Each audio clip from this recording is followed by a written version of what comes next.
town laughed when obese girl joined the rifle contest, then the mountain man made the sheriff apologize. The laughter began the moment Clara Whitmore stepped onto the dusty fairground line.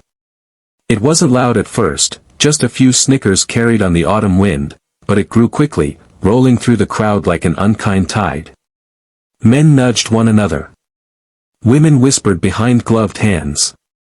Children stared openly. Clara felt every sound land on her back like a pebble, then a stone. She adjusted the rifle strap across her shoulder and kept walking. Clara was 19, short, heavy-set, and dressed in a plain brown coat that looked borrowed because it was. She had borrowed it from her late father's old trunk that morning, the same trunk where his hunting rifle had rested untouched for years.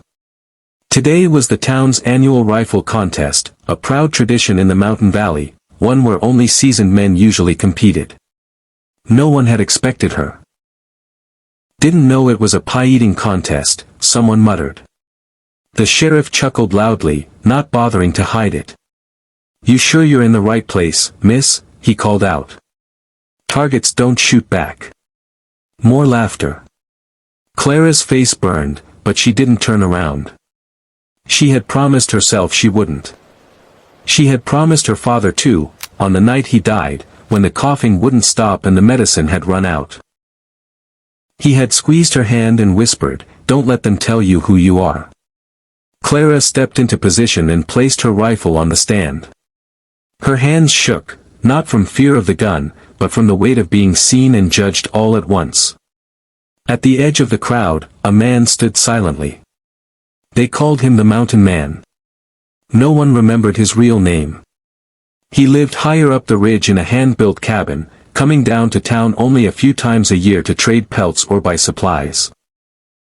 He was tall, broad-shouldered, with a beard streaked gray and eyes that missed nothing. While others laughed, he watched Clara with a stillness that felt like respect. The contest horn blew. One by one, contestants fired. Shots cracked through the air, targets splintered, and cheers followed clean hits. When it was Clara's turn, the noise faded into an uncomfortable hush, anticipation mixed with mockery. She raised the rifle. Her breathing slowed, just as her father had taught her when she was a child, sitting beside him in the woods. "Breathe with the trees, Clara. They never rush." She squeezed the trigger. The shot rang out sharp and true. The bullet struck the dead center of the target. Silence. Someone laughed awkwardly. "Lucky shot," the sheriff said.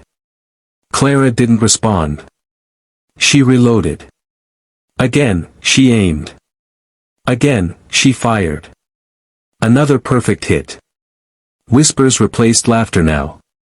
The crowd shifted, uncertain. Clara's hands were steady. Her heart felt light for the first time all day. By her final round, even the sheriff had gone quiet. She fired. The target cracked clean through the bullseye. For a long moment, no one spoke. Then the judge cleared his throat. "Well, seems we've got ourselves a surprise." The sheriff forced a smile. "Beginner's luck only goes so far." That's when the mountain man stepped forward. His boots crunched against the dirt, the sound drawing every eye. He walked past the sheriff, past the judges, and stopped beside Clara. He didn't look at her rifle or the target. He looked at her. "You shoot like your father," he said calmly. Clara's eyes widened. You knew him?" The mountain man nodded. "Best hunter I ever tracked with. And the kindest." A ripple moved through the crowd. The sheriff frowned. "What's your point?" The mountain man turned slowly. "My point is this town laughed at a girl who learned patience, discipline, and courage long before most of you learned pride." He gestured toward the targets. "She didn't win because of luck. She won because she practiced in silence while the world underestimated her." The sheriff scoffed.